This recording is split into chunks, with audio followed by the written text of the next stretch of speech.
The church fan in my hand moved faster than the humid Atlanta air required, but my hands needed something to do besides tremble. Across the reception hall at Mount Olive Baptist Church, my daughter-in-law Jasmine stood in her pristine white dress, pointing her manicured finger directly at me while her voice carried over the gospel music still playing softly in the background. "That's what you get for being so selfish, Miss Dorothy," she announced to the 150 wedding guests, her tone sharp enough to cut glass. "A woman your age hoarding all that space when young folks trying to build something." The slap came so fast, my reading glasses flew off, clattering against the polished linoleum floor of the church fellowship hall. The sound echoed through sudden silence as every conversation stopped.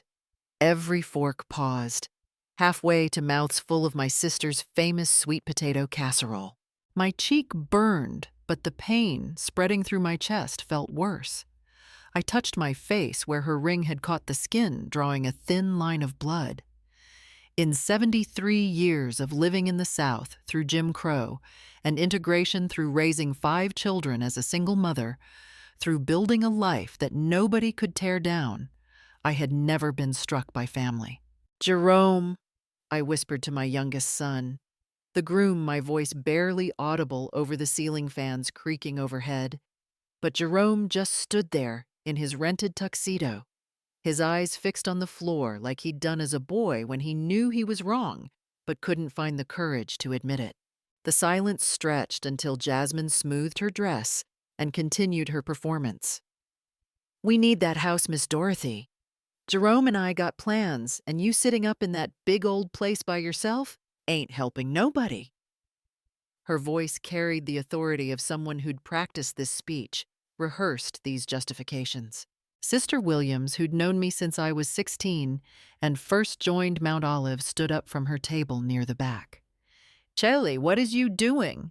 That's your husband's mama." But her voice sounded far away, like she was calling across a river I couldn't cross. "Mind your business." Jasmine snapped back, her mask of respectability falling completely. "Y'all don't know what we've been dealing with. This old woman got more space than she need and won't share with her own son."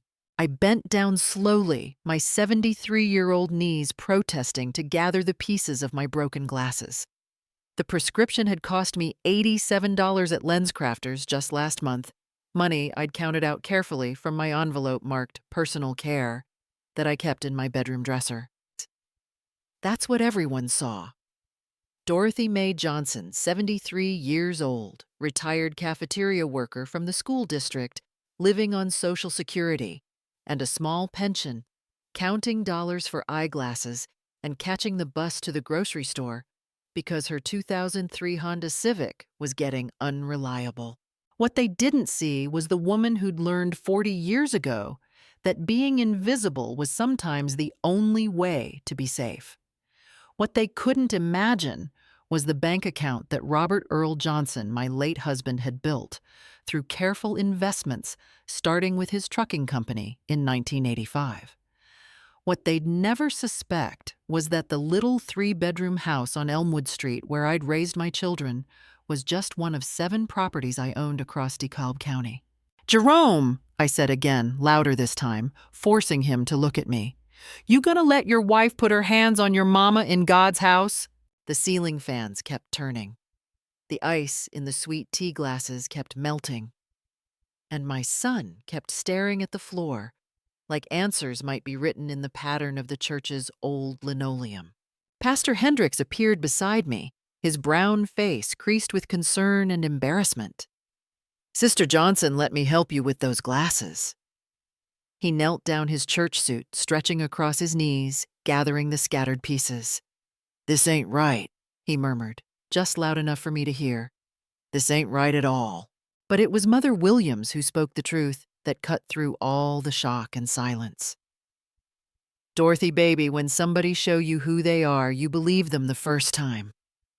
Her voice carried across the hall with the authority of 86 years and the wisdom of someone who'd seen too much to be surprised by cruelty.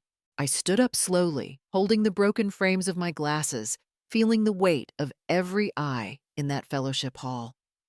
Some faces showed sympathy, others confusion. A few showed the guilty relief of people who were glad this drama wasn't happening in their family.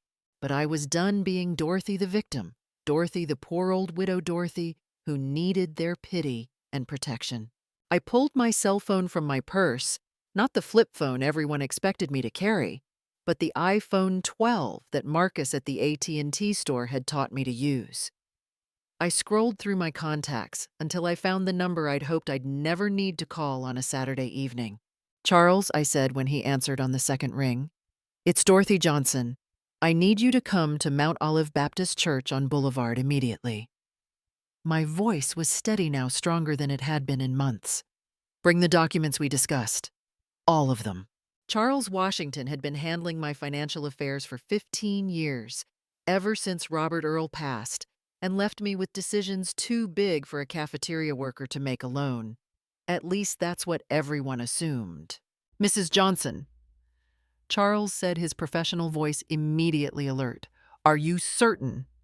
Once we reveal this information, there's no taking it back." I looked at Jerome, still frozen in his tuxedo, unable to meet my eyes.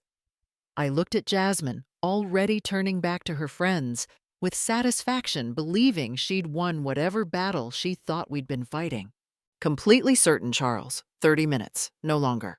The conversations had started up again, uncomfortable and hushed, as people tried to pretend they hadn't just witnessed a family implode during the reception. I could hear fragments floating through the air. "Poor thing. That girl got no home training. Somebody need to call social services." But I was thinking about the last 2 years, about the gradual campaign that had brought us to this moment, about the way Jasmine had started suggesting I was getting forgetful after she moved in with Jerome 18 months ago, about the visits from Jerome asking if I was managing okay in that big house all by myself, about the social worker who'd shown up last month saying someone had called in a concern about an elderly woman living alone, about the real estate appraiser I'd caught measuring my backyard 3 weeks ago, the one who'd claimed he was just in the neighborhood when I confronted him, about the stack of brochures for senior living communities that Jasmine had left on my coffee table during their last visit, each one featuring smiling elderly black faces and promising dignity and care in your golden years. I smoothed my navy blue dress, the good one from JCPenney that I'd bought for special occasions, and walked toward the exit. My purse felt heavier than usual, weighted down with the legal documents I'd brought, just in case this day came. Documents that Jerome and Jasmine had no idea existed. Behind me, I could hear Jasmine's voice rising again, probably explaining to anyone who'd listen how difficult it was to deal with stubborn elderly relatives who couldn't accept help. How they were just trying to look out for me, make sure I was safe and cared for in my declining years. The evening air outside Mount Olive felt cooler than the fellowship hall, even with the Georgia humidity that made my hair curl at the edges, despite the pressing oil I'd used that morning. The church parking lot was full of cars. I recognized Sister William's white Buick, Deacon Thompson's pickup truck, the yellow Honda that belonged to my neighbor, Miss Pearl. Regular folks living regular lives, most of them struggling to make ends meet in a city that was changing faster than they could keep up with. Good people who worked hard and went to church and tried to take care of their families the best way they knew how. People like I'd appeared to be for the last 25 years. I sat in my Honda Civic and waited, watching the church windows glow yellow in the gathering dusk. Inside, my family and friends were probably still processing what they'd witnessed, probably wondering how things had gotten so far out of hand. 28 minutes later, a silver Mercedes pulled into the parking lot, and Charles Washington emerged wearing the kind of suit that cost more than most people's monthly rent. At 65, he carried himself with the quiet authority of a man who'd built his wealth slowly and carefully, who understood the value of discretion in a world that didn't always welcome Black success. "Mrs. Johnson," he said, as he approached my car, a leather briefcase in his hand, "I have everything you requested. Are you ready for this conversation? I looked back at the church one more time, at the light spilling from the fellowship hall windows, at the building where I'd worshipped for 47 years, where I'd buried my husband and celebrated my children's accomplishments, and prayed through more troubles than I cared to count. I've been ready for 25 years, Charles. It's time they met the real Dorothy Johnson. Charles and I walked back into the fellowship hall together, and I felt the shift in energy immediately. Conversations stopped mid-sentence as people noticed my companion, his expensive suit, his confident bearing, the leather briefcase that spoke of serious business. In a community where most folks dealt with legal matters at legal aid or through church connections, Charles Washington's presence announced that someone had resources they hadn't expected. "Dorothy!" Sister Williams called out, approaching us with concern written across her face. "Baby, you all right? That Chiley had no business putting her hands on you." "I'm fine, Sister Williams," I replied, my voice steady. "But there are some things that need to be cleared up tonight." Jasmine had been holding court near the cake table, surrounded by her sorority sisters from Clark, Atlanta, probably spinning the story to make herself the victim. But she'd gone quiet when she saw Charles, her eyes narrowing as she tried to place him. Jerome finally approached his steps, hesitant. "Mama, who is this? What's going on?" "Jerome," I said, looking at my youngest son, the one I'd worked double shifts to put through Morehouse, the one who'd promised to always take care of his mama when his daddy passed. "This is Charles Washington, my financial advisor. We need to have a conversation." The word advisor rippled through the small crowd that had gathered. Financial advisors weren't something most folks in our community dealt with unless something serious was happening. Charles opened his briefcase with practiced efficiency. "Mr. Johnson, I represent your mother's interests in several legal and financial matters. There are some documents that require your immediate attention." Documents! Jasmine had materialized beside Jerome, her wedding dress rustling as she moved quickly across the floor. "What kind of documents, Miss Dorothy? What you trying to pull?" But I was watching Jerome's face, seeing the first flicker of understanding in his eyes. For the past 6 months, every time he'd visited my house, he'd made comments about my bills, asking if I needed help with utilities or grocery money. Every conversation had included subtle questions about my finances, my health, my ability to maintain my independence. "Charles," I said clearly, "please explain to my son about the rental properties." The color drained from Jerome's face. Jasmine's expression shifted from irritation to confusion to something that looked like fear. "Your mother?" Charles began consulting his documents, currently owns 7 residential properties in DeKalb County, including a 4-unit apartment building on Glenwood Avenue and 3 single-family homes that generate approximately $8,400 in monthly rental income. The silence that followed was so complete I could hear the ice machine cycling on in the church kitchen. "That's impossible," Jasmine whispered, but her voice lacked conviction. "She lives in that little house, drives that old car. Appearances," I said simply, "can be deceiving." Charles continued with the methodical precision that had made him one of Atlanta's most trusted Black financial advisors. Additionally, Mrs. Johnson holds investment accounts totaling approximately $847,000, as well as the life insurance policy from her late husband that has grown considerably over the past 15 years. I watched the information hit Jerome like physical blows. Each revelation seemed to stagger him further. "Mama," he said, his voice barely audible, Why didn't you ever say what, Jerome, that I had money?" I could feel decades of careful performance falling away. "Tell me, son, how do you think that conversation would have gone?" But I already knew how it would have gone, because I'd been preparing for this moment for 2 years.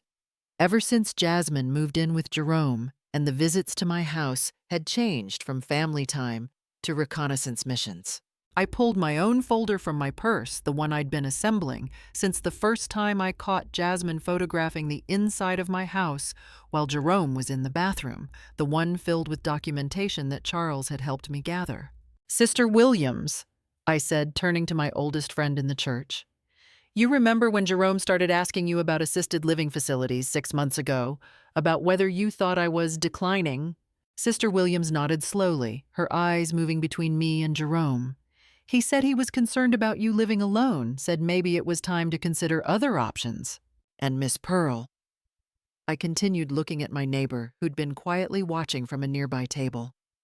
You told me someone had been asking questions about my house about whether I kept up with maintenance, whether I had family support. Miss Pearl's weathered hands gripped her church purse tighter.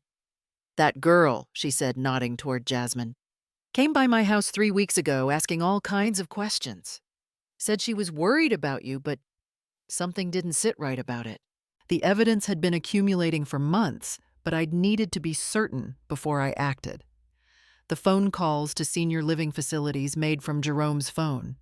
The research into guardianship laws that Jasmine had printed out and left in my living room by accident. The realtor who'd contacted me out of the blue saying someone had referred him as a person interested in downsizing. Charles, I said, please show them the financial records. He pulled out a thick folder containing bank statements, property deeds, and investment summaries. For the past 18 months, someone has been systematically gathering information about Mrs. Johnson's assets. We have documented evidence of inquiries made to banks' property assessors and legal offices specializing in elder law. Jerome's hands were shaking now. Mama, I can explain. Explain what, Jerome? Explain why you had a realtor appraise my house without telling me. Explain why Jasmine was meeting with a lawyer about guardianship procedures. Explain why you've been telling people I'm mentally declining when my doctor's records show I'm in perfect cognitive health. The fellowship hall had become a courtroom, with the wedding guests serving as an unwilling jury. Some had started taking pictures with their phones, understanding they were witnessing something that would be talked about for years. But there was more. Charles withdrew another set of documents that I'd been dreading to see, even though I'd requested them. Mr. Johnson, Charles said, his voice taking on a sharper edge. You've also made inquiries about expediting probate procedures and contested will statutes. Can you explain why you would need such information while your mother is alive and well? The accusation hung in the air like smoke from a grease fire. Jerome's mouth opened and closed without sound, while Jasmine took a step backward, her face cycling through emotions too quickly to track. We were just trying to be prepared, Jasmine finally said, but her voice sounded thin and desperate. Just trying to make sure everything would be in order if something happened to Miss Dorothy. Is that what you call it? Sister Williams had stood up from her table, her 86-year-old voice carrying the authority of someone who'd seen every type of family drama. Planning your funeral while you're still breathing. Pastor Hendricks, who'd been standing quietly near the kitchen door, finally spoke up. Sister Johnson, are you saying these young people were planning to take advantage of you? The question everyone had been thinking was finally out in the open. I looked around the room at faces I'd known for decades, people who'd watched Jerome grow up, who'd celebrated when he graduated college, who'd welcomed Jasmine into our church family when they got engaged. Pastor, I said, my voice carrying clearly across the room, I'm saying they've been planning to have me declared incompetent so they could take control of my assets. I'm saying they've been spreading rumors about my mental state to build a case. I'm saying they brought a realtor to value my house without my knowledge or consent. The gasps and murmurs that followed confirmed what I'd suspected. Nobody else had seen this coming. To everyone at Mount Olive, Jerome was still the college-educated son who'd married well and was building a life. They didn't know about the credit card debt, the failed business ventures, the lifestyle they couldn't afford on his office manager salary, and her part-time work at the day spa. But I knew, because Charles had investigated discreetly and thoroughly, just as I'd asked him to. The financial pressure, Charles explained, appears to have been building for some time. Mr. Johnson and his wife currently have approximately $73,000 in credit card debt, plus a car loan and other obligations that exceed their monthly income by nearly $2,000. Jerome's face crumpled. Mama, we were desperate. The bills, the wedding, everything just got out of control. "So you decided I was the solution?" I asked, feeling anger rise in my chest for the first time since the slap. "You decided your mama was just an old woman sitting on resources she didn't deserve." I pulled out my phone and scrolled to a voicemail I'd saved from 3 months ago. With steady hands, I put it on speaker and let Jerome's voice fill the fellowship hall. "Mama, I've been thinking about your situation, and I really believe it's time to consider making some changes. That house is too much for you to handle, and there are some really nice places where you could have help with everything. Jasmine found this great community with activities and medical care right on site. We could help you with the transition. Make sure you get fair value for the house." I stopped the recording and looked at my son. "Transition," I repeated. "Fair value." Like I was a problem to be solved instead of your mother. The silence stretched until Deacon Thompson, a man who'd known our family for 30 years, cleared his throat. "Jerome, son, what were you thinking?" But I wasn't finished. Because the investigation Charles and I had conducted over the past 6 months had revealed something even more disturbing than financial desperation. "Charles," I said, "tell them about the consultation with the psychiatric evaluator." This was the document that had broken my heart completely when Charles first showed it to me. Jerome had actually scheduled a consultation to discuss having me declared mentally incompetent, using examples of erratic behavior and poor judgment that included my refusal to move to assisted living and my insistence on maintaining my independence. "No," Jerome whispered, understanding that this revelation would cross a line from which there was no return. "Mama, please." But Charles was already reading from the consultation notes. Subject's son reports increasing confusion, inability to manage finances appropriately, resistance to accepting necessary help, and possible early signs of dementia. The betrayal was complete, now documented and witnessed. Not only had they planned to take my property, they'd been prepared to have me declared mentally unfit to stop them. The fellowship hall had divided into camps. Half the wedding guests had quietly gathered their purses and headed for the exits, understanding that they'd witnessed something too personal and painful to stay for. The other half had moved closer, drawn by the drama and the shock of revelations that kept coming. Sister Williams had claimed a chair near me like a bodyguard, her church fan moving steadily while she muttered occasional phrases like, "Lord have mercy," and "Ain't that something?" Miss Pearl had moved to my other side, and I could feel the protective energy of women who'd survived enough to recognize real danger when they saw it. But Jasmine wasn't finished fighting. "This is ridiculous," she announced, her voice rising above the murmurs of the remaining guests. "Y'all acting like we was trying to rob somebody. We're family. We were looking out for Miss Dorothy's best interests." "Best interests," I repeated, standing up from my chair with a grace that surprised me. "Child, let me tell you about best interests." I walked to the center of the fellowship hall where the wedding cake still sat untouched, its white frosting roses wilting slightly under the fluorescent lights. Charles followed with his briefcase, understanding that this was the moment we'd been preparing for. 6 months ago, I began, my voice carrying to every corner of the room. I hired a private investigator, not because I was paranoid, but because I was raised to pay attention when things don't add up. The words fell into silence so complete, I could hear the automatic ice maker cycling in the church kitchen. "Mr. Marcus Thompson."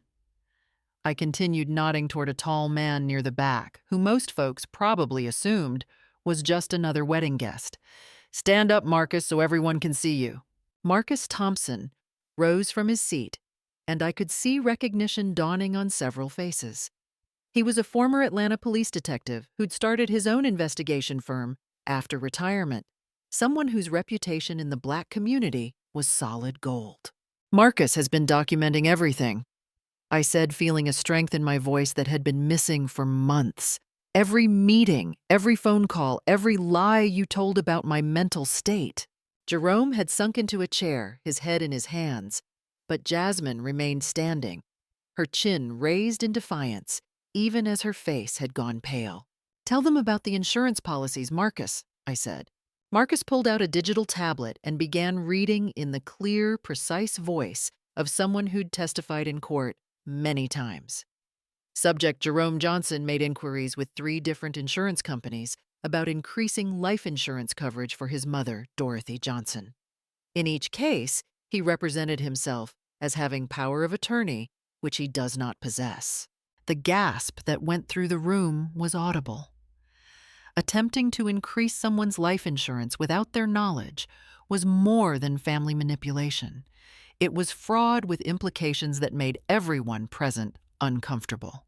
Furthermore, Marcus continued, subject Jasmine Johnson was observed meeting with Mr. Harold Price of Price and Associates Real Estate on 3 separate occasions, providing him with detailed information about Mrs. Dorothy Johnson's property, including photographs of the interior, estimated square footage, and neighborhood comparables.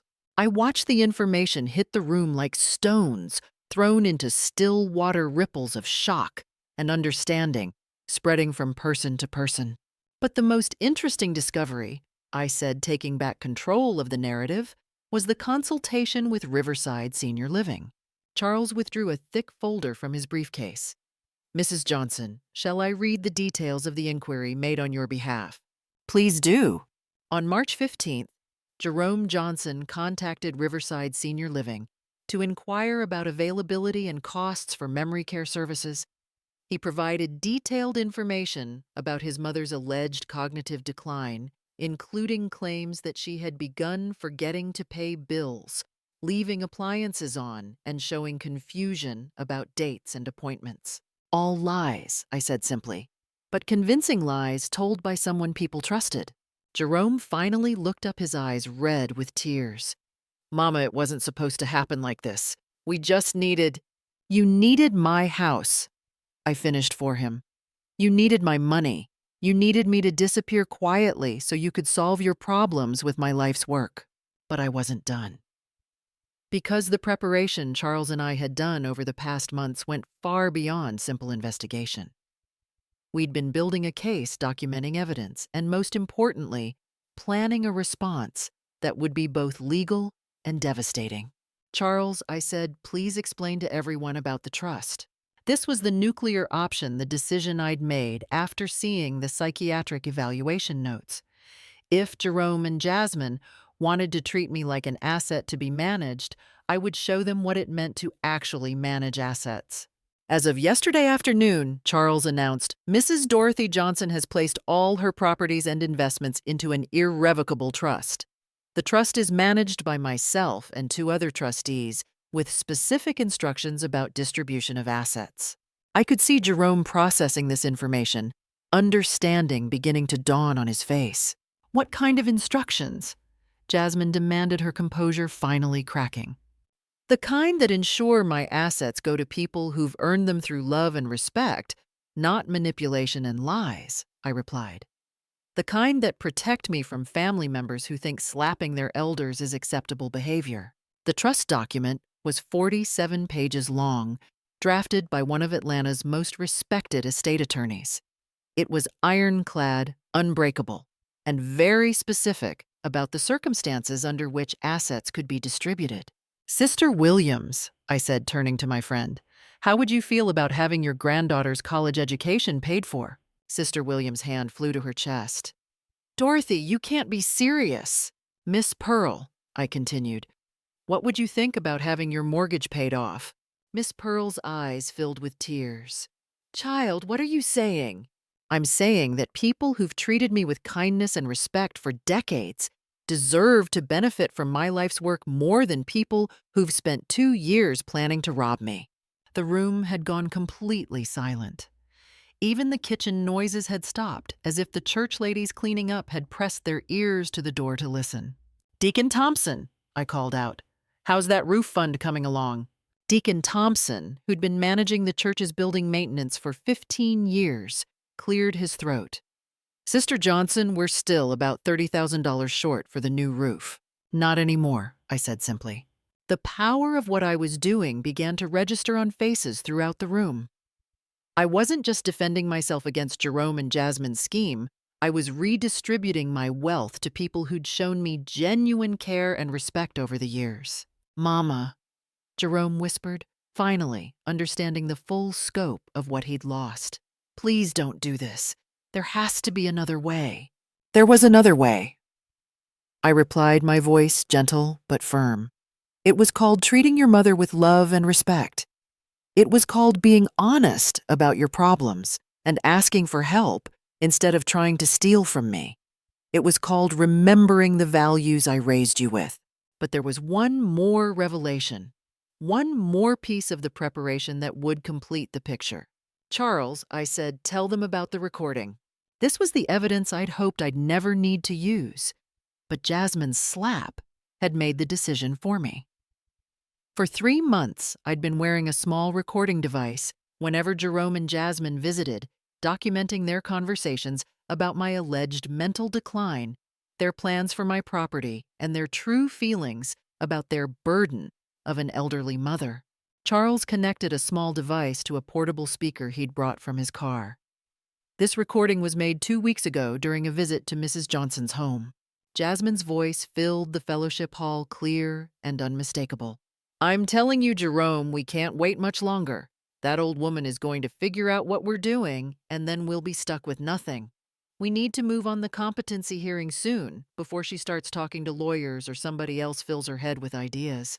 Jerome's voice responded, I know, baby, but it's my mama. Maybe there's another way. Another way? Jasmine's recorded voice was sharp with frustration. Jerome, we're $70,000 in debt. Your mama is sitting on almost $1 million in property and investments, living like she's poor. She don't need all that money at her age. She gonna die soon anyway, and then where does that leave us? The recording continued for another 30 seconds, but I'd heard enough. The room had heard enough. Die soon anyway, I repeated, letting the words hang in the air. That's what my daughter-in-law thinks of my life, that I'm just taking up space and resources that rightfully belong to her. The preparation was complete. The evidence was presented. The trust was established. The new will was filed. The community had witnessed everything. Now came the reckoning. Pastor Hendricks had been standing near the kitchen door throughout the revelations, his face cycling through expressions of shock, disappointment, and pastoral concern. Now he stepped forward, his voice carrying the authority of someone who'd guided Mount Olive Baptist Church for 23 years. Sister Johnson, he said, his tone measured and careful. This is a serious situation. These are serious accusations. Pastor, I replied, my voice steady and clear. These aren't accusations. They're documented facts. Jasmine finally found her voice again, but desperation had made it shrill. This is crazy. Y'all really gonna believe this old woman over her own family? She probably got dementia and don't even know what she's saying. The words hung in the air like a challenge, and I felt something shift inside me. For 2 years, I'd absorbed hints and suggestions about my mental capacity, subtle implications that my age made me unreliable, forgettable, disposable. But hearing it said directly in front of my church family broke something loose that had been building pressure for months. Dementia, I repeated, walking slowly toward Jasmine until we were face to face. Let me tell you about dementia, child. I pulled my phone from my purse and opened the banking app that Marcus at AT&T had taught me to use. These are my account balances updated this morning. Would you like me to recite them from memory? Without looking at the screen, I began listing numbers. Chase checking account ending in 4733, $47, 892.34. Investment account with Edward Jones, 847, 294.77. Rental property. Income account at SunTrust, $23, $446.89. Each number was precise, accurate, and delivered with the confidence of someone whose mind was razor sharp. Property taxes paid on 447 Elmwood Street through December 2025, $3.247.83. Property taxes on the Glenwood Avenue Apartments, $8,934.22 annually, paid quarterly. I continued reciting financial details that would be impossible for someone with cognitive decline to remember. My blood pressure medication, lisinopril 10 milligrams taken every morning with breakfast. My doctor's appointment last month, Dr. Patricia Williams, October 15th, 30 p.m. Blood pressure 118/76 cholesterol levels within normal range for my age group. The demonstration was devastating in its precision. Every person in that fellowship hall could see that my mind was not only intact, but formidable. Now, I said, my voice taking on an edge that made several people step back. Let me tell you what someone with real mental problems would do. They might believe their son when he says he's concerned about their welfare. They might trust their daughter-in-law when she brings them brochures for senior living. They might not notice when someone photographs their house or asks suspicious questions about their finances. I turned to address the entire room, my voice rising with decades of accumulated strength. But someone with a sharp mind might investigate when things don't add up. Someone with resources might hire professionals to document the truth. Someone with experience might recognize manipulation when they see it, even when it comes from family. Charles had been quietly organizing documents during my demonstration, and now he stepped forward with papers that would complete the reckoning. "Mrs. Johnson," he said formally, "would you like me to proceed with the final documents?" This was the moment I'd been building toward the consequence that would match the scale of the betrayal. I looked at Jerome, who sat hunched in his chair like a man watching his life collapse in real time. I looked at Jasmine, whose defiance was finally being replaced by fear as she began to understand the scope of what she'd lost. "Proceed," I said. Charles opened a folder containing documents that had been prepared by 3 different law firms working in coordination. By the authority granted through the irrevocable trust established by Mrs. Dorothy Johnson, I hereby serve notice of the following actions. He handed the first document to Jerome. "Notice of cessation of all financial support. Mrs. Johnson has been subsidizing your household expenses for the past 18 months through anonymous payments to your credit card companies, your car loan, and your apartment complex. These payments totaling $1,247 monthly are hereby terminated immediately." Jerome's face went white. "Mama, you were helping us." "I was helping my son," I corrected. "I thought you were going through a temporary rough patch. I didn't know you were planning to rob me while I was trying to save you." Charles handed Jasmine the second document. "Notice of legal action. Based on the evidence gathered by Mr. Thompson's investigation, Mrs. Johnson is filing charges of attempted fraud, elder abuse, and conspiracy to commit identity theft." Jasmine's hands shook as she took the papers. "You can't do this. We're family." "Family." I repeated the word, tasting bitter. Family doesn't slap their elders in church. Family doesn't lie about mental illness to steal property. Family doesn't plan to have you declared incompetent so they can take your life's work. But there was one more document, the one that would ensure they understood the permanent nature of their choices. "Mr. Jerome Johnson," Charles said formally, "you are hereby notified that you have been removed as beneficiary from your mother's will. All assets previously designated for you have been redistributed to charitable organizations and individuals who have demonstrated genuine care for Mrs. Johnson's welfare." The finality of it settled over the room like dust after an explosion.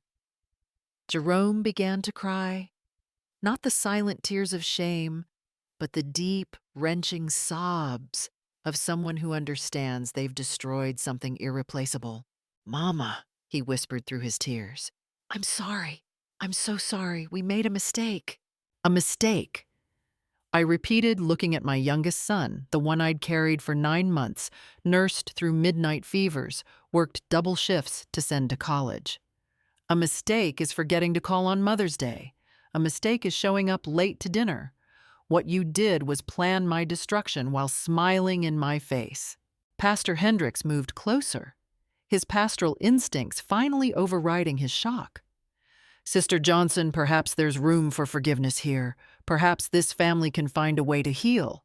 "Pastor," I said, my voice gentler now, because I respected his heart. "Some things can be forgiven, but they can't be undone." My son chose to see me as an obstacle to his happiness rather than as his mother. That choice has consequences. I looked around the fellowship hall at the faces of people who'd known me for decades. Sister Williams was crying quietly, probably mourning the loss of innocence in a family she'd watched grow. Miss Pearl was shaking her head slowly, the way old people do when they've seen too much of life's cruelty. But there were other faces, too. Younger people who were taking pictures and videos, understanding that they were witnessing something that would be talked about for years. People who would go home and call their own elderly relatives, maybe with new appreciation for the wisdom and strength that comes with surviving 7 decades. I want everyone here to remember this night. I said, my voice carrying clearly to every corner of the room. Remember that getting old doesn't make you weak or foolish.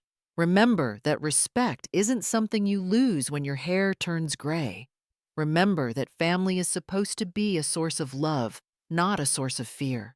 Charles gathered his documents and returned them to his briefcase with the efficiency of someone who'd handled many family crises over the years. Mrs. Johnson, the legal proceedings will begin Monday morning. Is there anything else you need to address tonight?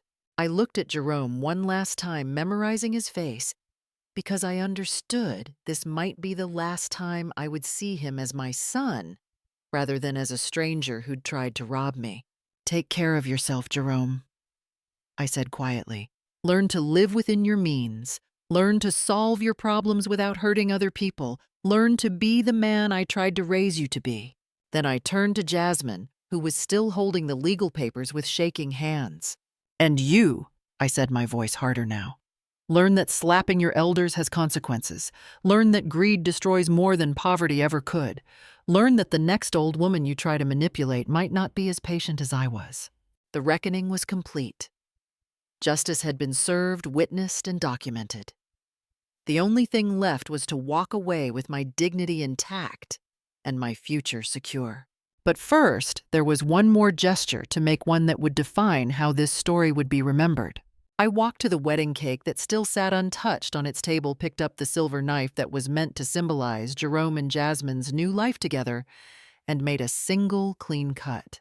I placed the slice on a paper plate and handed it to Sister Williams. For someone who's earned the sweetness, I said. Then Charles and I walked toward the exit, leaving behind a room full of people who would never look at elderly family members the same way again. 6 months later, I was sitting in my garden behind the house on Elmwood Street, watching my tomatoes grow and listening to the sound of children playing at the elementary school next door.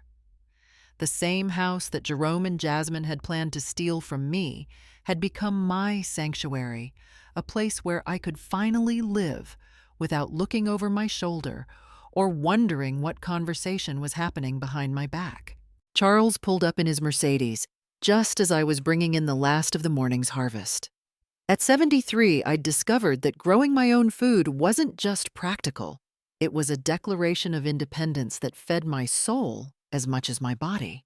Mrs. Johnson, he called out as he approached, carrying his ever-present briefcase.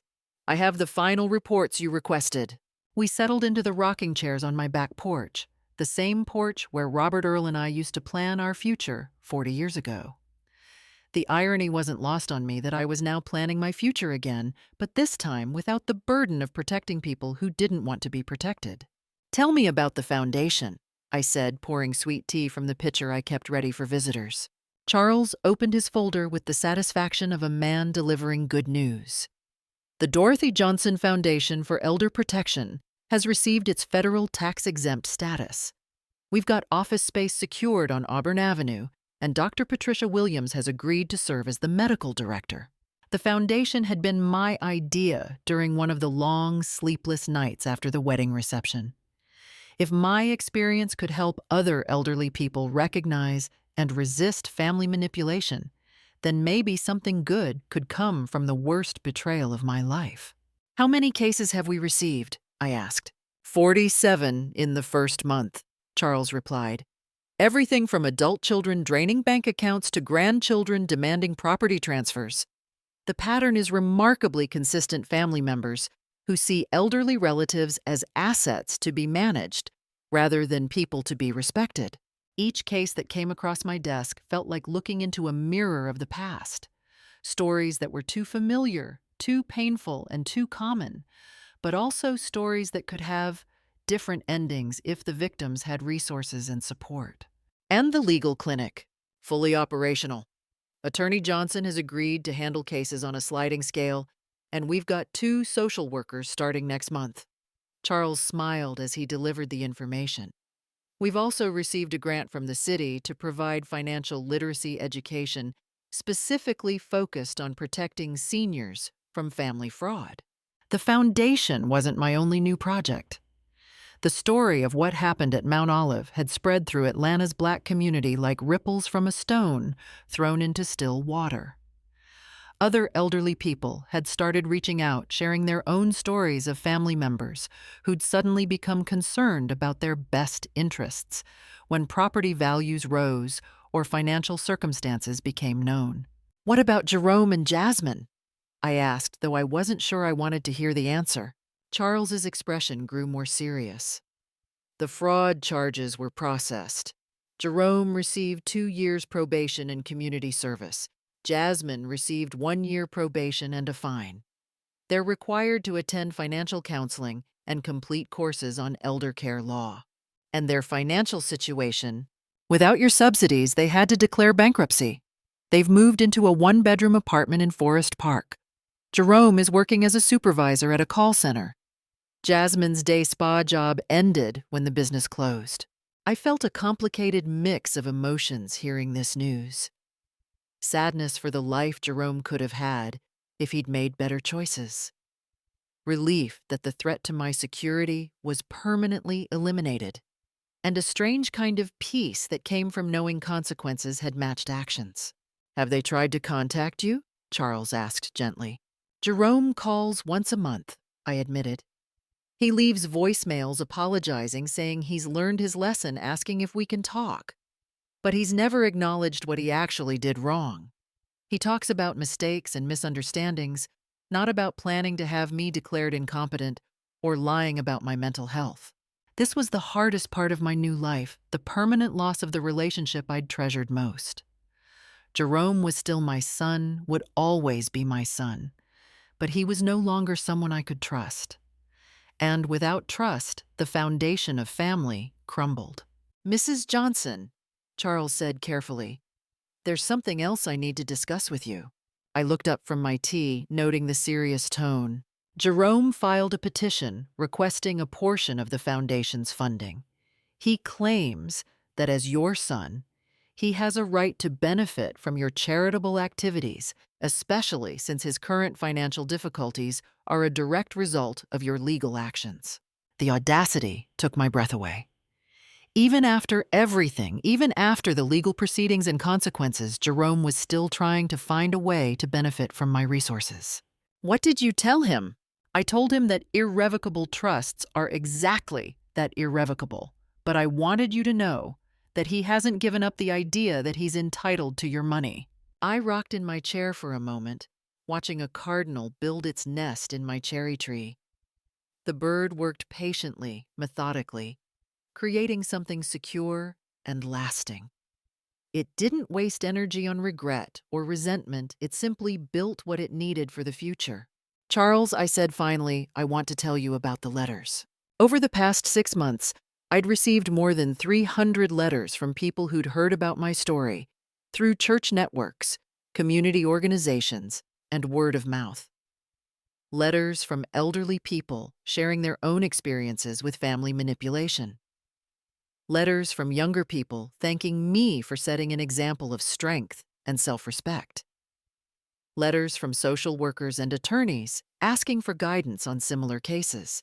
One letter came from a woman in Birmingham whose grandson had stolen her car and was using her credit cards.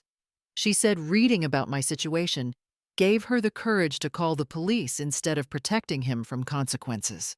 I pulled a folder from beside my chair containing some of the letters I'd saved. Another came from a man in Memphis whose daughter had convinced him to sign over his house, then immediately put him in a nursing home and sold the property. He said my story helped him understand that what happened to him was a crime, not a family misunderstanding. Charles nodded as I shared the letters, understanding their significance. But the most important letter came from a woman in Detroit whose family was pressuring her to move to assisted living so they could access her inheritance early. She said watching the video of my confrontation at the church gave her the words to tell them no and the confidence to mean it.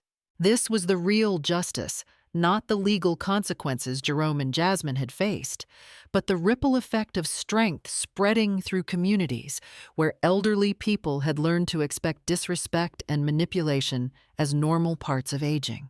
I want to expand the foundation, I said.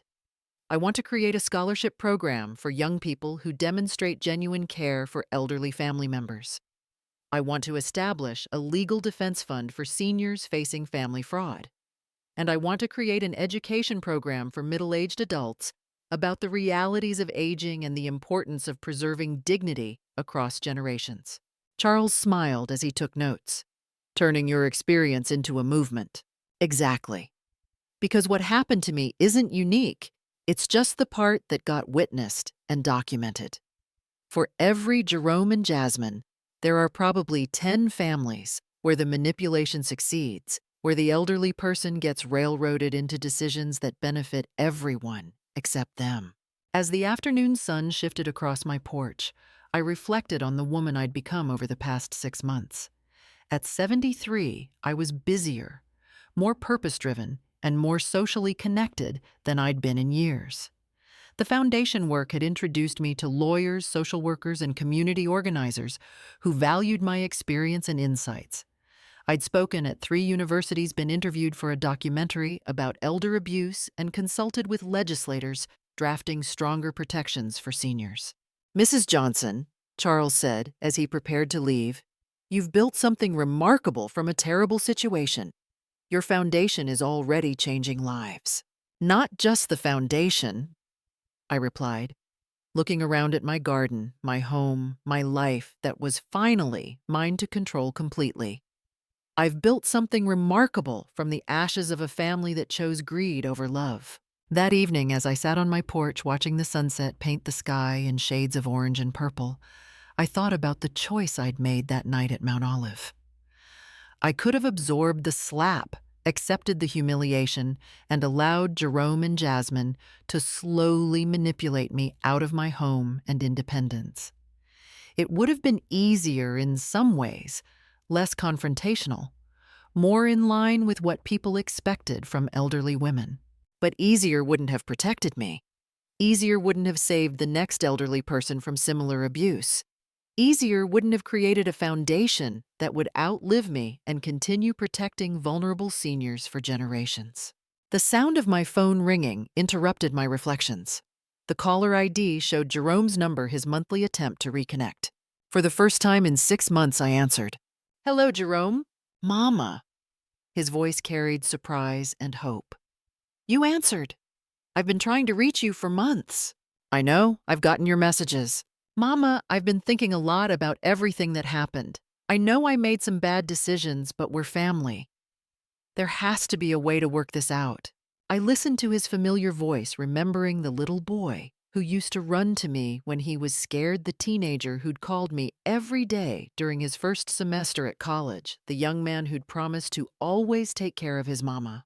Jerome, I said gently, do you understand what you did wrong? There was a pause before he answered. I know we made some mistakes about the house situation. I know we handled things poorly. But Mama, we were desperate. And we thought. Stop, I said quietly. You still don't understand. The sun had disappeared behind the trees, and the first stars were becoming visible in the darkening sky. Jerome, you planned to have me declared mentally incompetent so you could steal my property. You lied to medical professionals about my cognitive abilities. You allowed your wife to slap me in front of our church family. Those aren't mistakes, they're crimes. But Mama, until you can acknowledge what you actually did, until you can take full responsibility without explanations or justifications, we don't have anything to discuss. I ended the call and turned off my phone, returning to the peaceful silence of my garden. At 73, I'd learned that love without respect isn't love at all. It's manipulation wearing a familiar face. I'd learned that protecting people from consequences doesn't help them grow, it enables them to keep making destructive choices.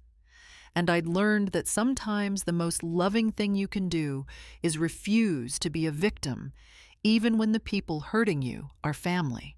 The Dorothy Johnson who walked into Mount Olive Baptist Church 6 months ago was a woman trying to preserve family relationships by absorbing abuse and hiding her strength. The Dorothy Johnson sitting on this porch was a woman who understood that real strength comes from demanding the respect you deserve and using your resources to protect others who can't protect themselves. My phone buzzed with a text message from Sister Williams. Dorothy, honey, thought you should know 3 more ladies from the church reached out about their own family situations after hearing your story. They want to know if the foundation can help them, too. I smiled as I typed back, tell them to call Monday morning, we'll be ready. Tomorrow would bring new cases, new stories of families where love had been corrupted by greed, new opportunities to turn pain into purpose and betrayal into protection for others.